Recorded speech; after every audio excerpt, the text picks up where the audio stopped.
Because Iran pops up in the news frequently, and mostly when it pops up, it's often about censorship and surveillance. And our speaker here, Mahsa Ali Madani, she's actually an expert on this topic.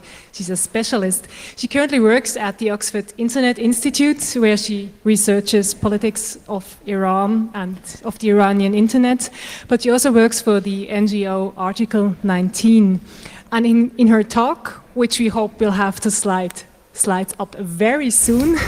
In her talk, she's doing a rundown of the current state of censorship and surveillance in Iran. So thank you for waiting until now. Please give a warm round of applause to Mahsa Ali Madani.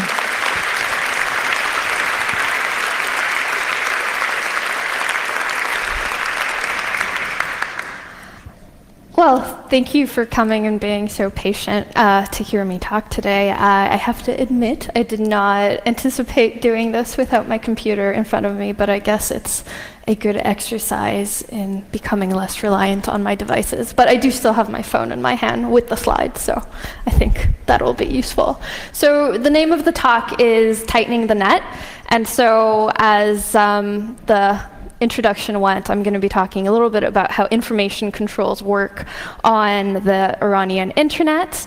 You're probably listening to my voice, wondering why someone with an Iranian name sounds kind of American. I grew up in Canada, and I spent most of my life going back and forth between the various countries I lived in abroad and back to Iran.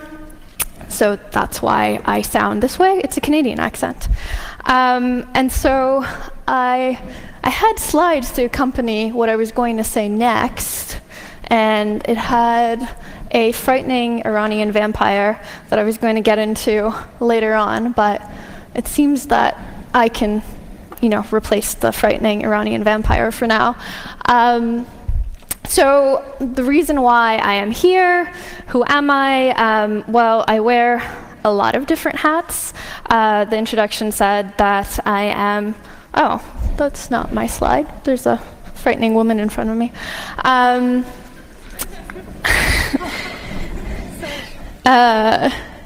So I'm doing my PhD at the Oxford Internet Institute, and there I'm studying how social media evolves in Iran's information control space to see how political participation shapes, especially during elections and things like that. I also spend the majority of my time at a London-based NGO called Article 19, and there I work with a Iran team that tracks how freedom of expression and access to information takes shape in Iran. And I think my slides are on their way up here. No? Is it there? Yeah, it will come. It will come. That's promising. So at Article 19,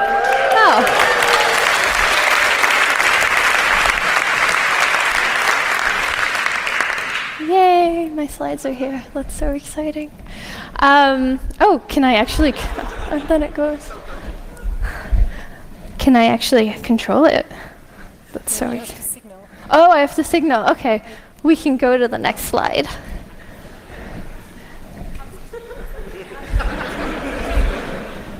Nope. Oh, this is fun. Okay, so this was the part that would appear when I'm explaining who I am. What are you? It's a scene from the movie that I've been referencing. It's called A Girl Walks Home Alone at Night. I think you should all watch it. So we can go to the next slide. There was a troll on Twitter yesterday when I posted about my talk who were saying that I'm kind of doing warmongering or something like that. So I just want to leave a disclaimer. I do work on human rights. I am talking about some of the repressive things that happens in Iran, but this is not a talk to scare you away from Iran. In fact, if you can go back. In fact, if I weren't here and if I weren't doing this particular type of work, I would probably be in Iran with my family for the holidays. So I urge you, if you have no security concerns, please go. It's an amazing country, lots to see. But one thing you will find is that the internet experience is a little bit different than what you would experience here in Leipzig, which kind of brings me around to the topic of my talk. So the Iranian internet is sometimes known as filternet.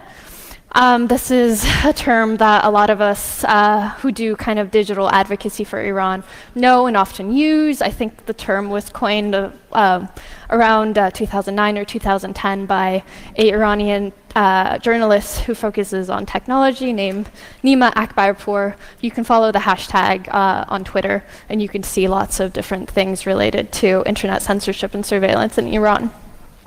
And so, next slide. There's also the series that I help run with a number of colleagues at Article 19, which is called Tightening the Net, the name of this talk. And if you want to get into the nitty-gritty details of what happens in terms of internet policy, in terms of how users are put at risk in Iran, this is a series you can follow, and it started initially with the National Internet Project, which is sort of sometimes known as the Halal Net, and then we looked at soft war and cyber tactics in Iran for the next edition, and now every quarter we come out with a rundown of what's going on online in Iran with a series of advocacy recommendations for various branches of the Iranian government. So if you want to get more information beyond the generalities of this talk, do check that out. Next slide. So, understanding the filter net. In order to understand, next slide. So whenever I do this, it means next slide. So understanding what happens online, you have to kind of understand that in Iran there is an infrastructure of control that kind of shapes how this works. And I can show this to you here, which is kind of a map of what's going on in Iran. And you can see that in Iran, the head of state is in fact not elected. It's the supreme leader. He's kind of a religious authority, but also he has ultimate veto power over everything that happens in the country. And you can see him up at the top. I'm not signaling to change, I'm just pointing.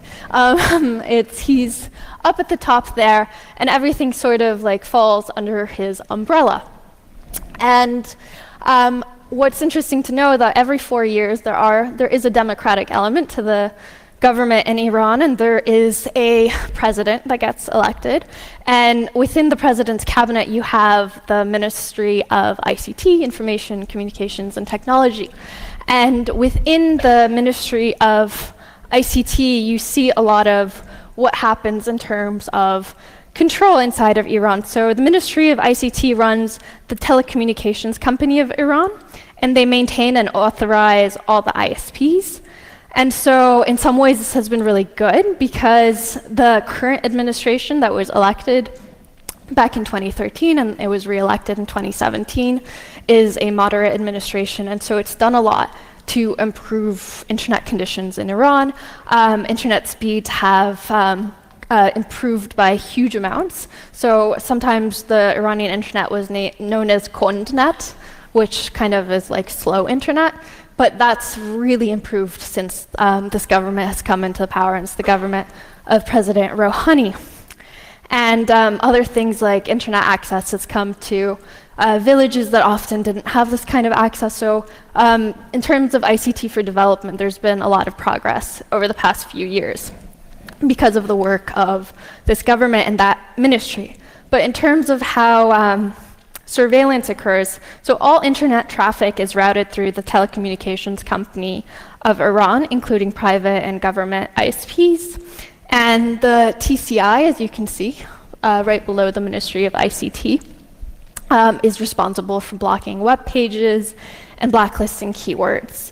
And in terms of surveillance, the TCI also uses proxy servers for surveillance by logging all unencrypted web traffic, which is why it's really important for there to be HTTPS over websites in Iran. what was particularly concerning is that underneath the control of the supreme leader, there's a body called the Revolutionary Guards. And so every time there's a protest movement in Iran or there's any sort of opposition to the status quo, the Revolutionary Guards help the regime kind of quell protesters, arrest them, gather intelligence. And so the IRGC,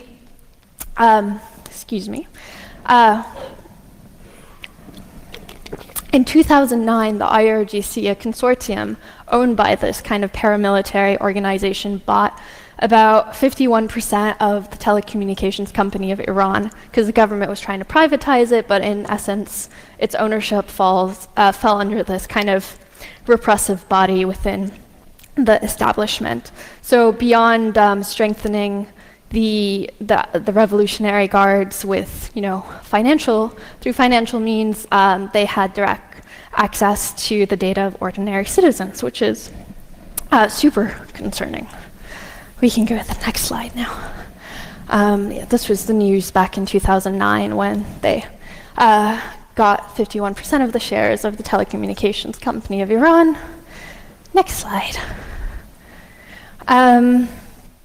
So just to go over a brief history of controls, because along with the infrastructure of control, there's kind of a legal mechanism for how this kind of established itself. So back in 2001, filtering really started in Iran because there was a crackdown on newspapers and a lot of people started migrating online.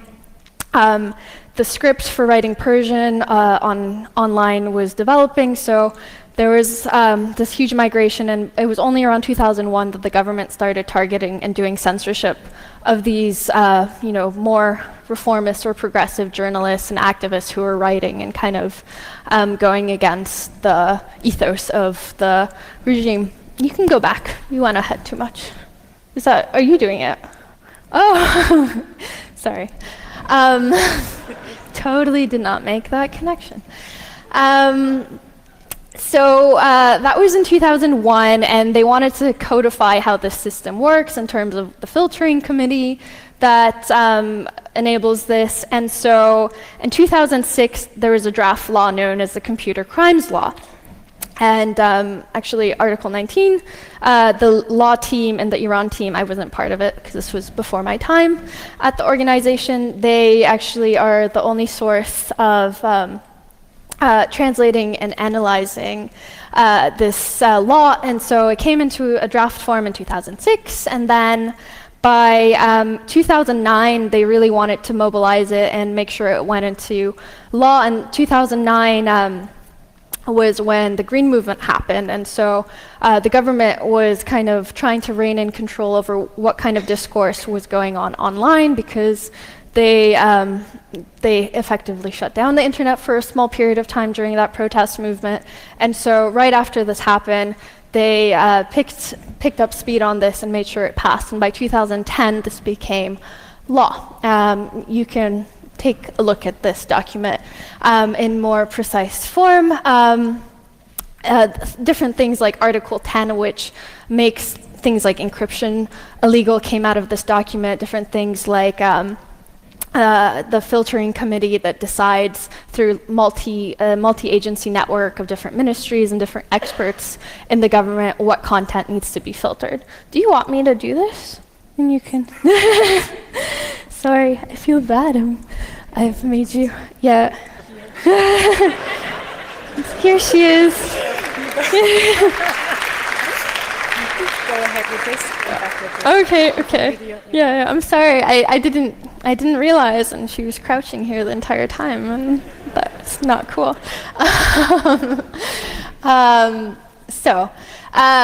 So the next thing I have is a video, which I feel like is going to get really difficult.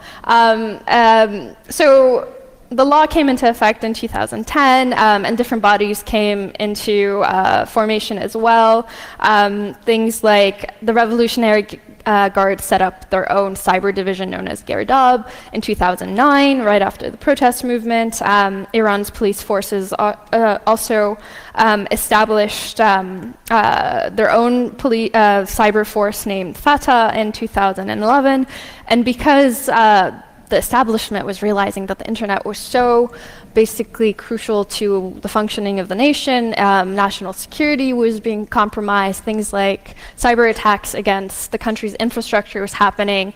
The supreme leader basically wanted everything centralized to him, and so he created the Supreme Council of Cyberspace, which its name translated into English is very sci-fi and fun to say sometimes. And that happened in 2012. And so this is all kind of like boring and I guess lots of dates and lots of things, but it's really important to how things happen day to day in Iranians' lives and how they experience the internet. And so back in a few years ago, a colleague and I, Auke at the University of Amsterdam, decided to go through the censorship redirect page. So every time you want to visit a page that's censored, it's called pevanda.ir.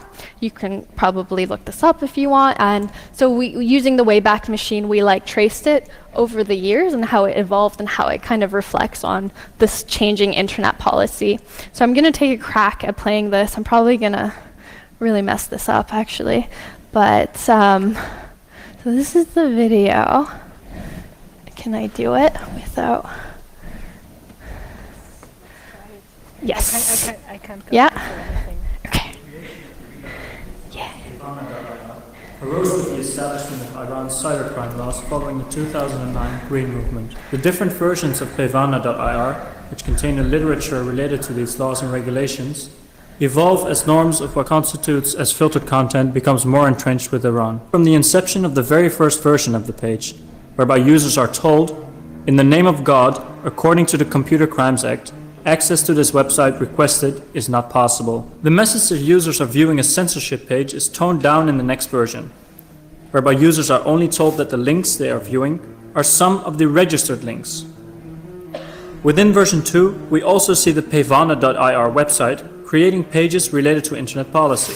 The third version of pevana.ir continues with the theme of religious references, with a poem featured that states, if you listen to the words of the poet Sadi, he says he consents to require the consent of him.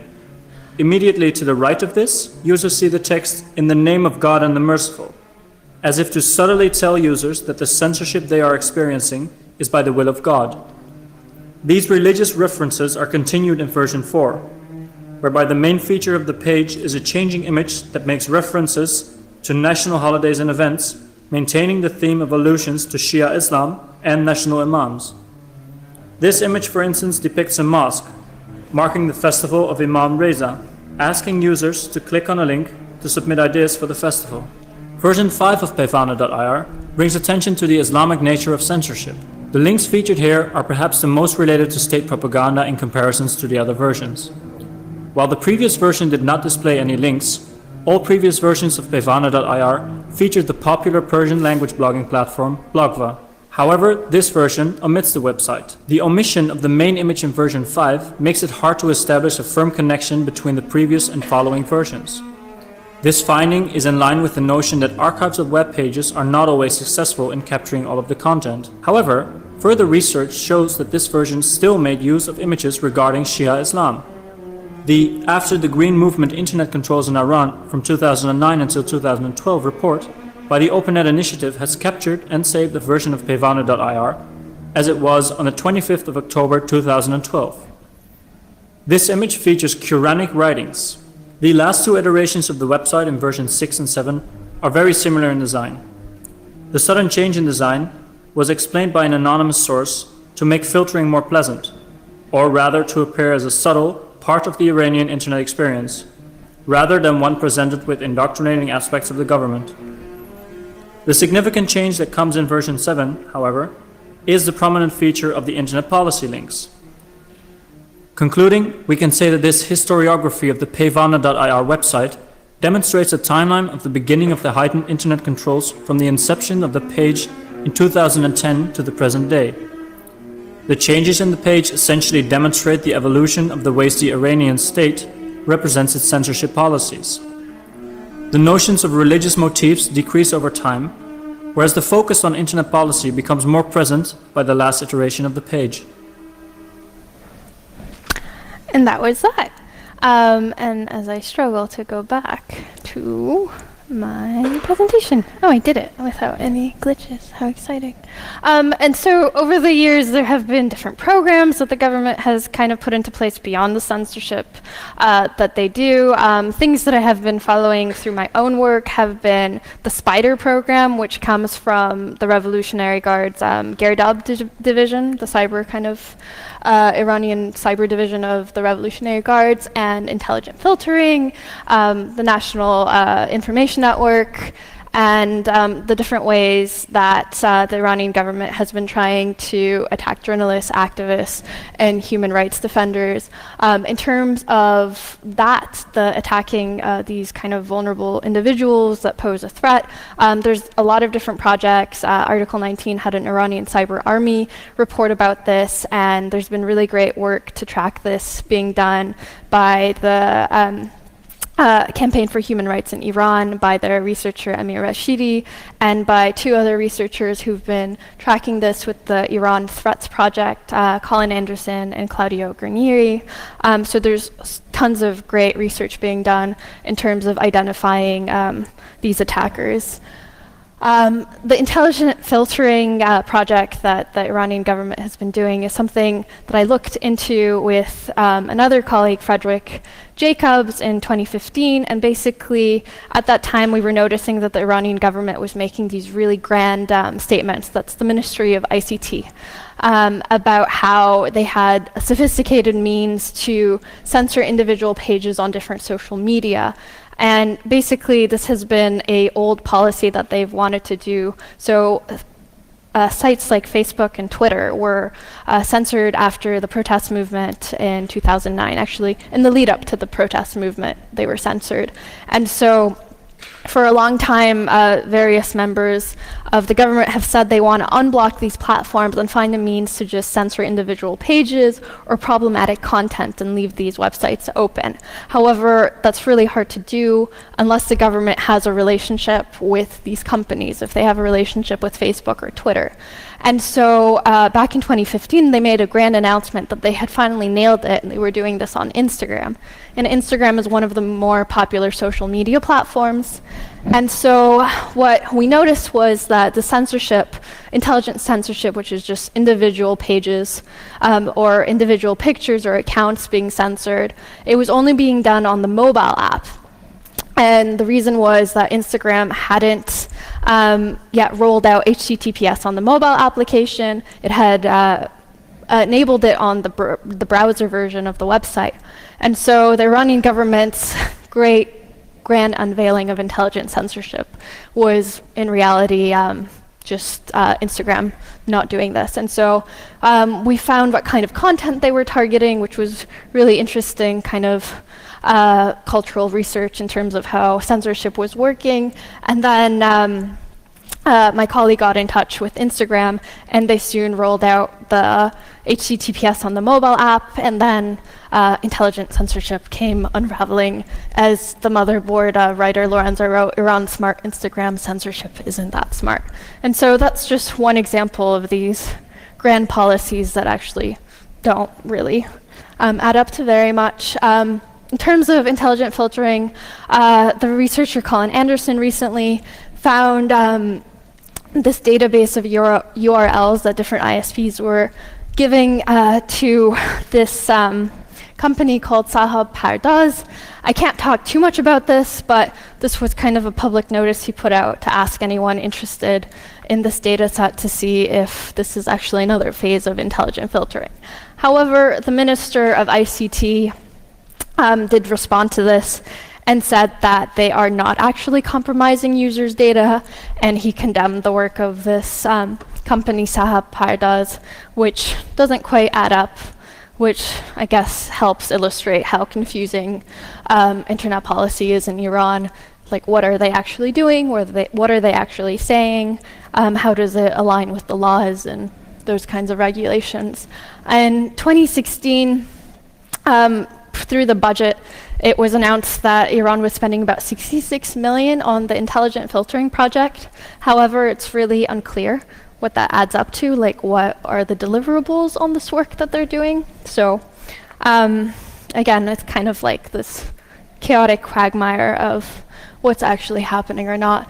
In terms of their ability to silence different voices in Iran, they have been kind of targeting different users in different ways. In 2015, 2016, the Gerdab Spider program was rounding up series of models and people in the fashion industry in Iran that are quite prominently present on Instagram. And while some of the statements coming from Gerdab was saying that they had technical hacking abilities, what they were actually doing was arresting these models and forcing passwords and getting their accounts that way. But during that time, I actually got an Instagram request from one of these seized accounts, Nikah Clothing, which you can see over there. And you can see that Gerdab had taken it over, because there's a notice that's saying, because of such and such law, this account has been seized under the Spider program. And so that was happening for a while under this.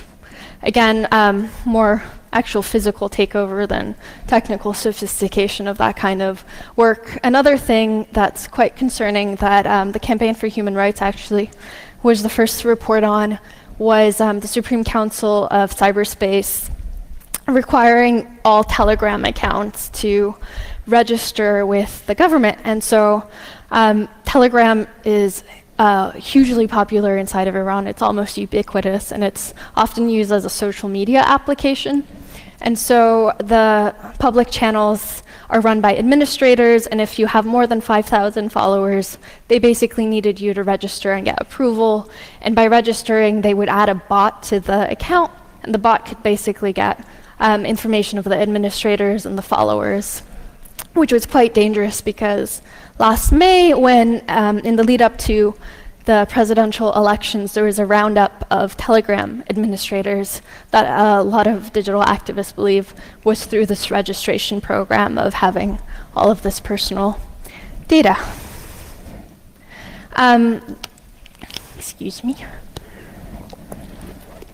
In terms of the National Internet Project, it's quite a contentious project in that a lot of people say that on one extreme, it goes towards being like North Korea's intranet, kind of closed off from the rest of the world. Through my own work, I don't think this is what the Iranian government wants to do. They do want to localize certain things like banking and different forms of infrastructure against cyber attacks like Stuxnet. But in general, what they want to do is keep data inside of the country so they can have access and control. And part of this project has been to create imitation versions of foreign companies. So like I said, they couldn't force Facebook or Twitter to censor things for them because they don't have a relationship. But if they have local versions, they can effectively do this. And so they've come up with alternatives for things like Instagram with Lensor, which you can see has a very oddly similar user interface. But oftentimes users inside of Iran don't trust these imitation apps, so usage for like Instagram is always much higher than it is for the local alternatives. One researcher a few years ago saw that the way that a Telegram imitation app was implemented kind of traced how the data was going back to the government. So there's generally a sense of distrust for this kind of work. Throughout the year, since 2016, this attempt to localize user content has really increased. They put an ultimatum on platforms that have not been censored yet, like Telegram and Instagram, that they had a year to bring their servers inside of the country or else they would be censored. This obviously didn't work. So in 2017, this past year, they've been doing different things that kind of have basically added up to net discrimination. Like they've been going against net neutrality values by offering incentives for people to use local traffic, access local traffic, local platforms and websites. over international ones, and they've been giving $1 million incentives to developers to create apps. And for example, if they got 1 million users, they would get $1 million American dollars for developing such a platform. Recently, we just translated and analyzed a new policy that's forming into a law by the Supreme Council of Cyberspace Policy and Action on organizing social media messaging applications, and this is just a set of rules for local apps and foreign apps that need to follow in order to operate inside of Iran. This was supposed to be a GIF, but that didn't work. So another point that's kind of come up especially over the past year, is how controls don't only come from the Iranian government, but they also come from abroad. So companies like Apple and Google, in order to comply and sometimes over-comply with US sanctions, they've been denying certain services to Iranians. So what has been happening, it has been Iranian app developers have been seeing their apps being rejected from the Google Play Store and the App Store, mainly because they were providing financial transactions over it. And even things that weren't directly doing financial payments were getting blocked, such as one particular app, which is kind of the Uber of Iran, called Snap. They were told to remove financial payments over the app, or else they would get removed from the App Store. Once they did remove that, it seemed that they knew that there was some sort of financial transaction occurring offline, and they still removed that app from the App Store just to comply with sanctions.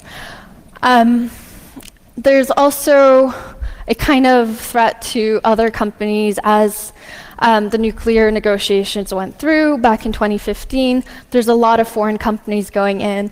There's been a huge influx of the telecom sector, like Vodafone and Orange, and different companies like that going to Iran. And there's kind of a fear that social media giants like Twitter and Facebook might find incentive to also go. So it's always good to keep pressure to for them to remain transparent about their dealings with Iran. The new minister of ICT recently said that he had started negotiations with Twitter to unfilter Twitter in Iran. However, Twitter has refused to officially reply or say anything. So the thing that I spend most of my time working on in terms of social media discourse is Telegram, because Telegram is kind of an exciting new territory in understanding social media, especially in Iran, because internet penetration and Telegram usage are almost on par. So there's about 40 to 45 million internet users inside of Iran. And according to the company Telegram, there's about 25 million daily users and about 40 million monthly users. So what this means for how people communicate, how people are accessing information in Iran is huge, because oftentimes everything from shopping to staying in touch with friends to getting updates on the weather and traffic and news, it comes from Telegram and the public channels. So understanding this and how the government is responding to such an important application for communication is also really important. And as always, it's become sort of a target for vulnerable at-risk users. For example, a number of journalists a few years ago were having their accounts seized through SMS brute force entry. I mean, through SMS logins, they were able to get in. And so there's those kinds of concerns. Telegram has been kind of reactive to these security flaws.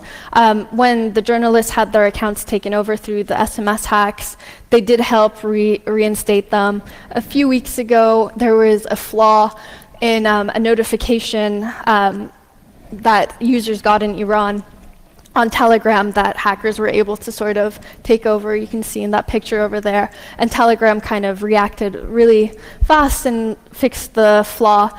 But the issue that a lot of digital rights activists on Iran find is that Telegram is so important and it's so crucial to how a lot of things operate inside of Iran, yet they're not really trying to prevent anything. They're being much more reactive. So, yeah, there's also been concerns about how they interact with the Iranian government as well. And however, Telegram has kind of always made taken a stand to say that they are not cooperating with the Iranian government. And but they do say large things, boastful things, that they stand for freedom of speech, yet they have failed to really reach out to civil society and human rights activists for Iran. And so there's a general kind of plea towards this platform that's so important for them to be a bit more cooperative and prioritize these human rights concerns in Iran a little bit more. I was going to slightly get into more security aspects of things, but I'll quickly go over it. So obviously there's security concerns with Telegram. It takes up some of the work that I do at Article 19, working with civil society and protecting them in that way. So I'll just quickly go over it because I wanted to end on a particular note. So this is like a very a standard thing I'd like to say is you don't necessarily apply the same security concerns to Iran that you would here. So just these grand statements of use signal, use Tor often don't work. Telegram is hugely popular, so I often say, why don't we work on making Telegram safer? Because users are not going to migrate away from it unless Signal comes and creates a whole like infrastructure and platform that's going to cater to those specific needs of being both social media and having the different usability features. So that's really the last point I wanted to take away with. But I also just wanted to have one kind of message, which is I am super privileged to be standing here and talking about this topic that I'm really passionate about, and I am really grateful that I've had this opportunity since over the years to work on these kind of digital rights concerns on Iran.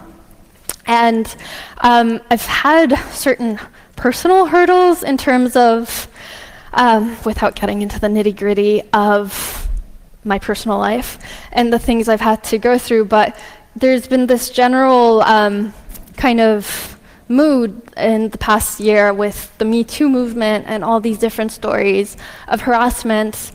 And basically, I've been really grateful to all the people who have supported me over the years to make sure that the hurdles I've had to encounter for the specific kind of unfortunate personal events that took place that have affected my career, to really help support me. And when I was coming to Leipzig, I was super proud to be coming to the Chaos Computer Club's events, and the stories I've been hearing about people who have been victims of harassment have really upset me, and I think I would be remiss to not make a point of saying that I'm a little bit disappointed that I've been reading these things, and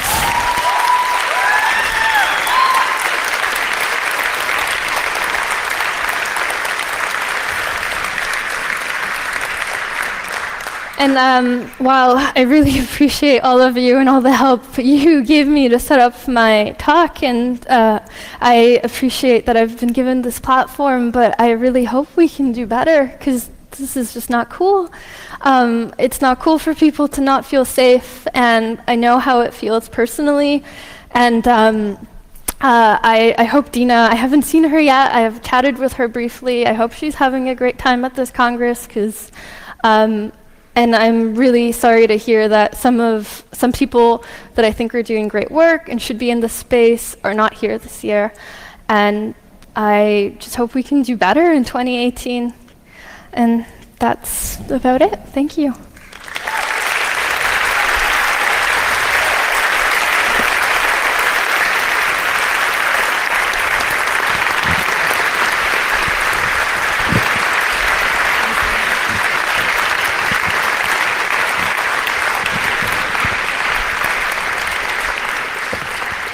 Thanks for your talk, Masa Ali Madani, and for your patience with our technical problems. Thank you very much. Please line up at the microphones. There are 4 microphones here in the room. Please line up there. We have a couple more minutes for Q&A. You want to hold a Q&A? Yes. Sure. But first, maybe there are the signal angels in the back.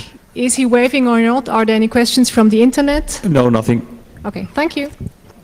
There is someone standing at microphone 3. What's your question? Hi, thanks for your last statement, really. Thanks a lot here. My question would be about Instagram and Telegram.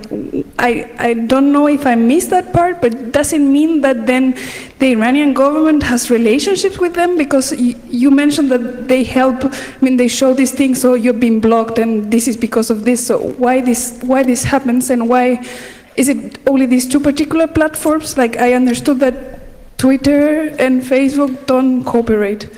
If you could say more about that. Thanks.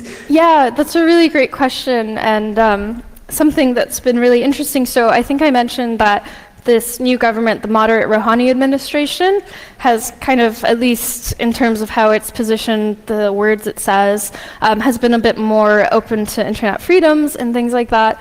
And so I think one of the achievements of that government is stopping the censorship of Instagram and Telegram, because there's lots of hardline elements in the establishment that have wanted this to get censored, and it's kind of like come to deliberation to censor it over the years. There have been some rumors that Telegram has been working with the Iranian government, although I think that might be rumors, because the Ministry of ICT every so often says that they have a direct relationship, and then Telegram comes and refutes it.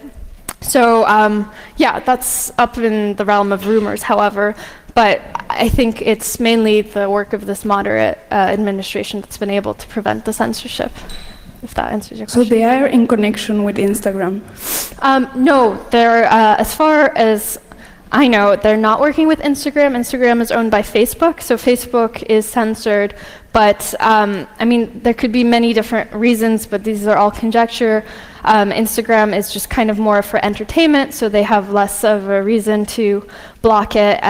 But also the work of this moderate administration to kind of keep Instagram going. Although for a short while during the elections, they were blocking Instagram Live, because it was being used for like protests and gatherings and things like that. Yeah. Microphone number 1, please. Masa, just wanted to thank you for your talk, and also persevering through all the adversity, not only of nation-state actors, but of also people inside the community that might not... Come a little bit closer to the microphone, please. Sure. I just wanted to say thank you for persevering through all the adversity that has come your way, and for being here today to give this talk. It's important and vital, and your voice is valued. I have a question about Iran in a geopolitical landscape as it's exerting itself more in Yemen, Lebanon, perhaps other places. Do you see that the technology that's being pioneered by the state apparatuses, the state bodies inside of Tehran and in Iran will have a trickle-down effect into other countries that may replicate the oppressive structures in which that Iran has placed? Do you see it being a model as Iran geopolitically exerts its muscle? Do you see that some of these, the technical sophistication and other things will be picked up by other actors in the region? Yeah, that's a good question. I think Iran would like to have the technical sophistication that would be replicated elsewhere, and I guess in some ways the capabilities within the Iran cyber army, which is kind of very hard to associate directly with the government because sometimes the affiliations are very loose. They have certain capabilities, but in terms of like the technology, I think for censorship and surveillance, I think Iran more models itself on the technology coming out of China and Russia, because they have had more effective and more sophisticated platforms and means of doing it. So I think it's a little bit the other way around. Microphone number 1, please. Thank you for your talk. If I'm not wrong, you mentioned some government supporters being arrested. Is this correct? Do you see any kind of clash between the Revolutionary Guard or the religious power and the government? Yeah, absolutely. I mean, after the nuclear negotiations, the foreign minister, Javad Zarif, who is like kind of a little bit westernized, he speaks perfect English, and he has a huge fan base in Iran because he established the nuclear deal. He had like almost physical confrontations in parliament with the hardline elements. So yeah, there definitely is that, and the reason why some of the Telegram administrators who are actually supporters of Rouhani were arrested is because of this kind of clash between hardline elements like the Revolutionary Guards and the more moderate administration. So there is this kind of, differentiation and nuance that happens. I guess we're moving to the last question at microphone number 3, please. Hey, I just want to ask a question. What can we, first of all, thank you for your great talk. It's very well researched and great information, and for your very brave proclamation. What can we in the room do other than fund your work? Can we put pressure on the companies that work inside of Iran? Can we put pressure on the governments of the nations we're citizens in? Like, what's the next step for people who are listening and want to do something? Thank you. Yeah, I mean, especially if you're not American, I think the Iranian government would be more open to hearing kind of the non-Western perspective. But I think, like, the reason why I think it's so important to be here in Europe is because Europe is actively engaging in dialogue with Iran. So if there's a way to put pressure through the different companies that are going into Iran, like I mentioned, there's, the British Vodafone and like France's Orange that are going in, if they can make certain demands for, human rights standards and things like that, that would also be really great. I mean, campaigning and putting pressure different ways through social media is always helpful. The main thing that I think we could perhaps have effect on is hopefully a company like Telegram is listening and they can make the security and privacy of Iranians one of their bigger priorities. So that's really the place that I think can have the most change, because we can have more, we can have easier dialogue with like Facebook, Telegram, and all these different platforms to ensure that privacy and security is upheld. Masa Ali Madani, thank you very much for the talk. And please give her a warm round of applause.